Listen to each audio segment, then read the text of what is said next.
Before we get started, as promised, I'd like to give a shout out to Scott Rowlandson. I hope you're doing well and I hope you enjoy the channel. Alright guys, hello and welcome to the Amateur Watch Collector channel. Today we're going to be doing the very first episode in the Viewer Share series.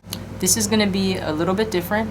It's where viewers of the channel have sent stories through emails in addition to some wrist shots and pictures of either new acquisitions or pieces that they've already had that have some sentimental value. And they've also submitted the stories or any information behind the piece that they were willing to share with the rest of us. So these are their stories. The first three that we're going to be looking at today come from Dalton, J.P., and K.D.P. Ross. So they've shared their stories and their pieces with us, and I'm going to share that with you guys with a little bit of a CG twist. So I hope you enjoy, and let's get started. Alright, so our first contribution comes from Dalton Jr. So Dalton was walking around for the first time at Ben Bridge, a nice jewelry store, and like any good husband, he was looking diligently for a nice present for his wife. Now, although nice presents for your spouse can sometimes lead to a happy ending, I'm sure that was not the only reason that Dalton was looking around. Now, while he may have ended up finding something for his wife, suspiciously, he also found something for himself. And that something ended up being none other than the beautiful Tudor Black Bay in blue. I personally love this piece. It's beautiful, the snowflake hands, and if I ever end up getting a Tudor Black Bay, this will probably be the version that I opt for. When I first read this story, it actually made me chuckle because I've often been shopping around for gifts for either loved ones or my wife, and I somehow unintentionally also end up finding something for myself. So Dalton, I completely know where you're coming from on this one. But if any of you would like to see more of the Tudor videos with Dalton Jr. and the Tudor in action, also a review, he's got those up on his channel. So go ahead and check that out. I will put a link to his channel in the video description. Alright, so our next story comes to us from J.P. Now this story starts with J.P. on a very special day and a very loving wife. On his birthday nonetheless, where she got him a very nice gift which may or may not have been subtly suggested by J.P. himself. And although birthdays themselves can end in a happy ending, we all want to know what she got and what was in the box. Well, that gift ended up being the awesome Vostoks amphibia. I love the look of this piece. It's very commanding, has a lot of wrist presence, and probably the best thing about pieces that are given to us as a gift is that they have that sentimental value that often give or elevate the experience of wearing the watch.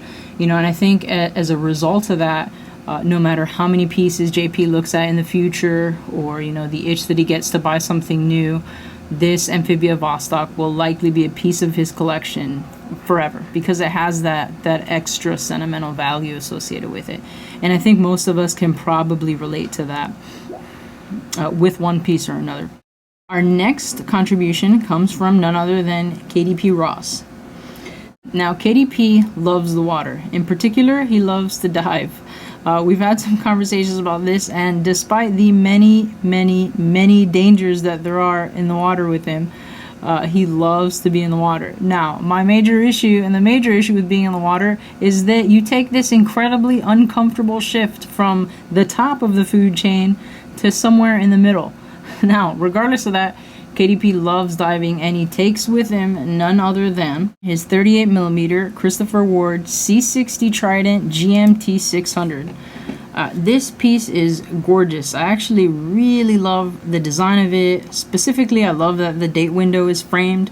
A lot of times you see just date windows with the dial cutouts, and they almost seem unfinished.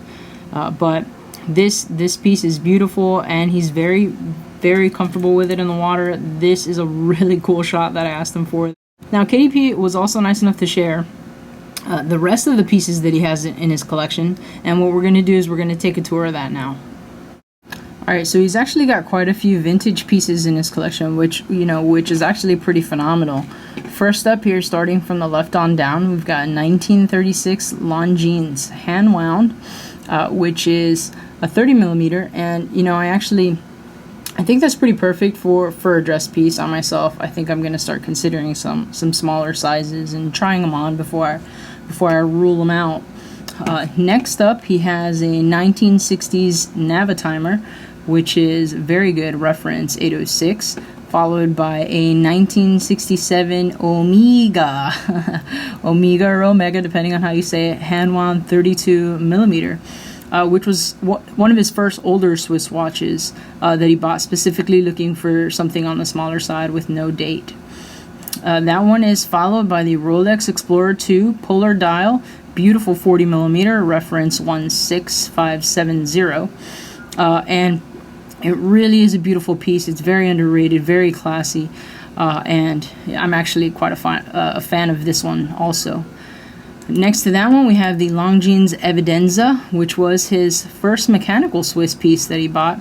Although he doesn't wear it as often as I'm sure he'd like, he is a huge fan of the style of cases. That one's followed by the Zenith Port Royal. It's the first watch that he bought that had an in-house movement, and although it's now more formal than what he feels comfortable wearing, he does love it on a NATO, and he enjoys the sound of the movement. Next up, we've got the Stowa Marine A10. This one has a beautiful sterling silver face with the black Arabic numbers, and it's actually on my short list. He wore this one mostly. Well, this one is the one that got the most wrist time before he ended up purchasing the Christopher Ward. But I love the Stowa Marine A10, and it's actually on the list of watches that I'd like to get in the future. The last one up here is the Ocean 7 Early Bird.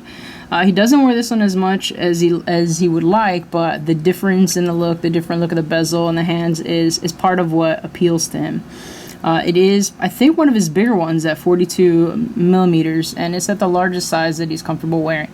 I think I agree with you on that. 42 is probably the biggest that I'd be comfortable wearing as well, although a watch that really appealed to me with a bigger size, I'd probably go in and try on to see if I could pull it off, if I really enjoyed the aesthetic and everything else associated with the piece. The other really cool thing about the Ocean 7 Early Bird, the entire face on this piece is loomed, or the entire dial on is loomed, which is actually pretty unique and very different. Alright, that's all we've got for this episode. So if you guys enjoyed the series or would like to be featured in the next one, please send me a wrist shot of your new acquisition, collection, or anything that has sentimental value along with the story and any information that you're willing to share with the rest of the viewers on the channel. And I'll be sure to feature you in the next one. So if you enjoyed the video, please give it a thumbs up, and I'll see you guys next time. Alright, CG out.